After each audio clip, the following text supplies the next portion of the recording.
In this video we're going to look at the section of Garageband that lets you create music more like a DJ by using loops and samples. So from the instrument selection screen, tap on Live Loops. That will show you a number of preset templates that will allow you to create a track in a particular style. And there's lots to choose from EDM, hip hop, dubstep, rock, or if you prefer you can start with a blank grid and build up the loops from scratch by tapping on New. For this demonstration I'm going to tap on Chill. Each sample or loop is contained within its own cell, which you can listen to by tapping on it.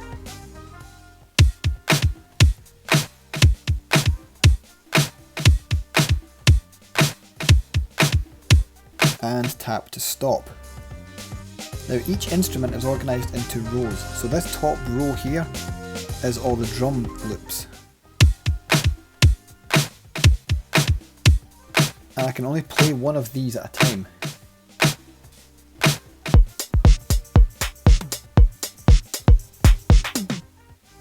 Now each column going up and down the way is like a separate scene in the song. I can play both of these loops in the first scene together by tapping on the arrow at the bottom, and it's going to play them together in time with each other. Now these are both 2-bar loops, so you can see that they're going round at the same time. If I now want to move to the second scene and play all of these loops together, I can tap on the arrow and they'll all begin playing in time when the first 2 loops are finished.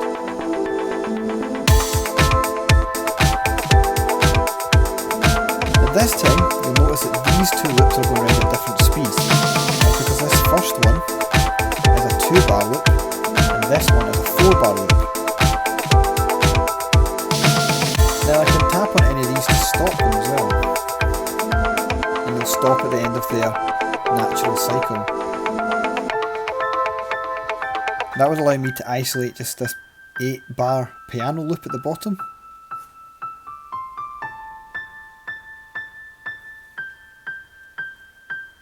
And then if I want to bring everything else in, I just have to tap the arrow at the bottom.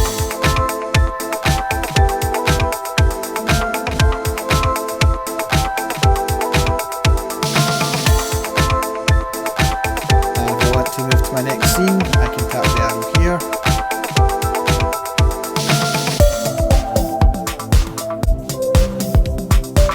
If I wanted to change the drum track, I could tap on the drums from a different scene and it would mix them into this scene.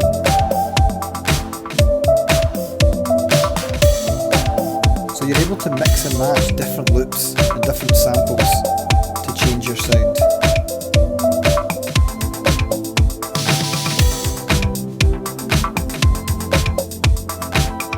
I'm just going to tap stop. You can also edit these loops by tapping on the edit cell icon at the bottom left and then tapping on the loop you want to change. This will give you different options. You can cut, copy and paste these loops into different cells. You can delete the cell completely. You could record a smart instrument into a cell. You can even edit the loop using your split options by tapping on the track and selecting split and then dragging the scissors down. I could then delete the second half of this loop. So you have good options to edit and change these loops as well. I'm going to tap done to save that. Let's see how it sounds.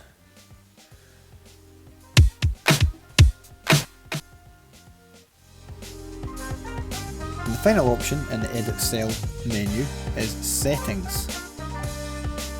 Here you can change the gain of the loop. The time snap is how it plays in time with the other loops. Play mode allows you to edit how you start and stop loops. You can edit whether you want it to loop or not. You can set it to follow the tempo and pitch of the other loops or not. You can change the length.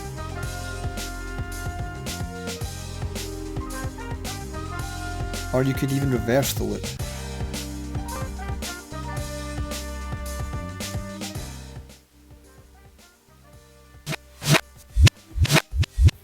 It's possible to set up different scenes to move through different sections of a song so that you could do a live mix. Now you can also add in other loops from the loop library. If I was listening to this first scene and I wanted to add in some drums, I could tap on this empty cell here and select loops, and that's going to open up the loop library where I can browse other samples that are available in the app. Now there are lots of loops to choose from, so you can narrow this down by selecting instruments and only looking for the instrument that you want. So I might want a drum kit loop, I might want it in a particular genre, and I can even choose different descriptions to narrow down the loops further. So now I have only 6 loops to choose from. Now you can audition these loops by tapping on them in this menu, and it's going to play that along with the keyboard samples.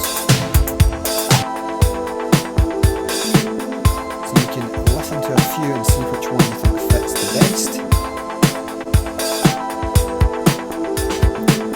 When you're ready to add one to your track, you can hold your finger down on it and drag it across into the empty cell.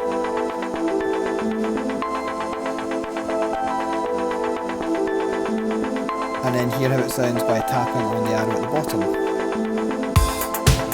Another great thing about this is that all of these loops are royalty free, so you can use them without worrying about copyright issues. So that's the basics of playing live loops. Another useful tip is when you want to scroll up and down your grid in live loops, you have to use the left hand side pictures of the instruments to slide up and down the screen. If you tap in any other area, the app's going to think that you want to edit the particular loops. Once you've set up all your loops and samples that you need, you're ready to start recording. So you can tap record at the top of the screen, and let's play the first scene and move to the second scene. I'm going to miss out the third scene for now, I'll go straight to 4.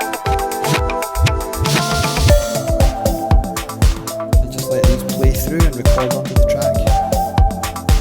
Then we'll move to 5.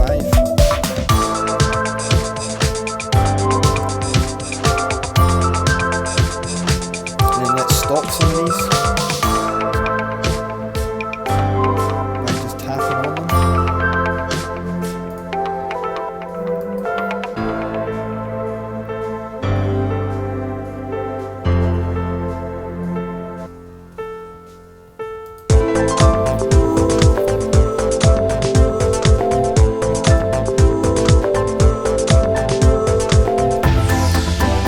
If you set up these scenes exactly the way you want them, all you have to do when you're recording is tap on the new scene when you want it to change.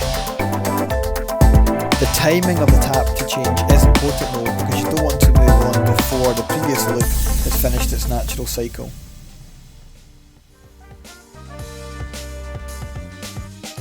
And stop to finish. If I then tap on the track view, you'll see that all of those loops have recorded into a traditional track view, and I can now edit these if I wanted. That's the basics of live loops. It's a really great way to put together a full song quite quickly just using loops and samples.